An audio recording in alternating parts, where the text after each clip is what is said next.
एक क्लास 12 का विद्युत चुम्बकीय प्रेरण संबंधी घटनाओं पर आधारित कुछ फार्मूला है। जैसे एक कुंडली है, उसमें धारा के मान में परिवर्तन किया जाता है, तो अपने ही धारा के मान में परिवर्तन करने से उसमें एक प्रेरित विद्युत वाहक बल उत्पन्न होता है, जिसके कारण धारा उत्पन्न होता है। वह उसका विरोध करता है, जिसके कारण वह धारा के मान में परिवर्तन होता है। इससे आपने पढ़ा था स्वप्रेरक तो कहते हैं। लेकिन यहाँ पर देखेंगे एक हेडिंग है कुंडली में संचित ऊर्जा। जब किसी कुंडली में हम धारा प्रवाहित करते हैं बंद कुंडली में, तो उस कुंडली में धारा के परिवर्तन की वजह से क्या होता है, उसमें प्रेरित धारा उत्पन्न होती, वह उसी का विरोध करता है, जिसके कारण धारा में परिवर्तन होता है। इसके लिए बैटरी द्वारा कुछ अतिरिक्त ऊर्जा देनी पड़ती है, जो उसके यानी विरुद्ध कुछ कार्य करना पड़ता है। वही कार्य कुंडली में संचित ऊर्जा के बराबर होता है। इसे Q से प्रदर्शित करते हैं। जैसे dW equal to minus E into DQ होगा। dW बराबर minus L DI upon DT into DQ, इतना बराबर होता है। अब E बराबर होता है L into DI by DT into DQ। DT को यहाँ पर भेज दिया DQ बाई DT। धारा बराबर आपने पढ़ा है DQ बाई DT, यानी आवेश बटा समय। तो ये हो जाएगा I बराबर इतना रख सकते हैं L इंटू आई इंटू DI। अब दोनों पक्षों का समाकलन करना है।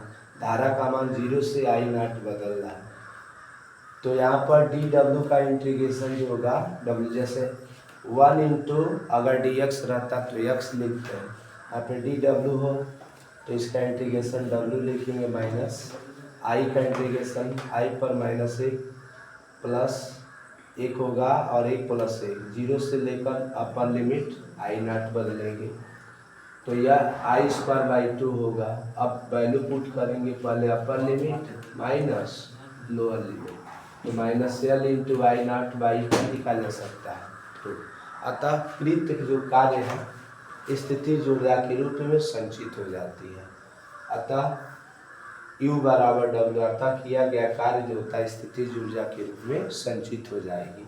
तो U equal to L I naught का स्क्वायर अपन क्या लिख सकते हैं, तो इस तरह 1/2 L इंटू आई नॉट का स्क्वायर। तो यह कुंडली में जो संचित स्थिति ऊर्जा टोटल होगी U equal to half L I naught का स्क्वायर। जिस तरह आपने प्रतिरोधों को जोड़ने का विधि पढ़ा है, संधारित्रों को जोड़ने का विधि पढ़ा है, उसी तरह प्रेरकत्व का भी संयोजन होता है। ये दो प्रकार के होता है, एक श्रेणी क्रम संयोजन और एक समांतर क्रम। श्रेणी क्रम में प्रत्येक प्रेरकत्व का दूसरा सिरा अपने अगले वाले प्रेरकत्व के पहले सिरे से जुड़ा होता है।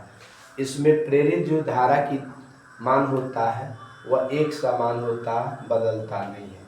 माना श्रेणी क्रम में जुड़े प्रेरकत्व L1, L2, L3 direct Ln तक है।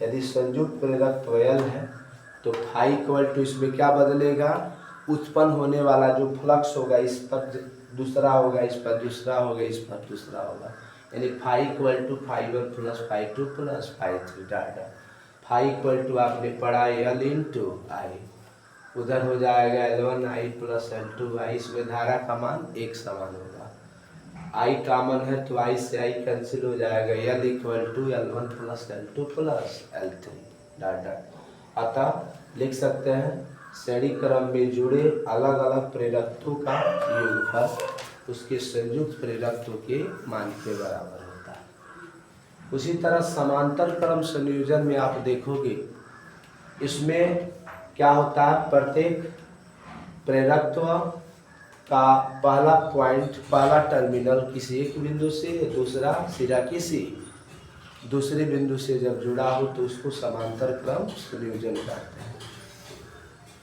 माना समांतर क्रम में जुड़े प्रेरकत्व है वह L1 है, L2, L3 है, तो इसमें क्या बदलेगा, तो इसमें धारा का मान बदल जाएगा, I1 में, I2 में और I3 में कन्वर्ट हो जाएगा।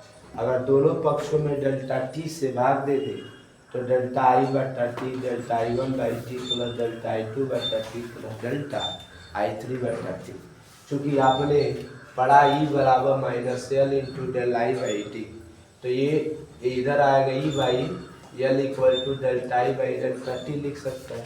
तो delta I by delta T के स्थान पे ई बाई एल लिखेंगे, या तो minus E by L one minus E by L two minus E by L three. E common दिखाई दे रहा है और माइनस भी, तो इधर बचेगा एक बट्टा ई से कैंसिल होगा, एक बट्टा एल बराबर एक बट्टा एल वन प्लस एक बट्टा एल टू प्लस एक बट्टा एल थ्री डॉट। इस तरह का समांतर क्रम संयोजन पर आधारित क्या होता है, क्वेश्चन देता है और प्रेरकत्व का संयोजन होता है। वीडियो समझ में आया तो इसे सब्सक्राइब करें, लाइक करें, कमेंट करें।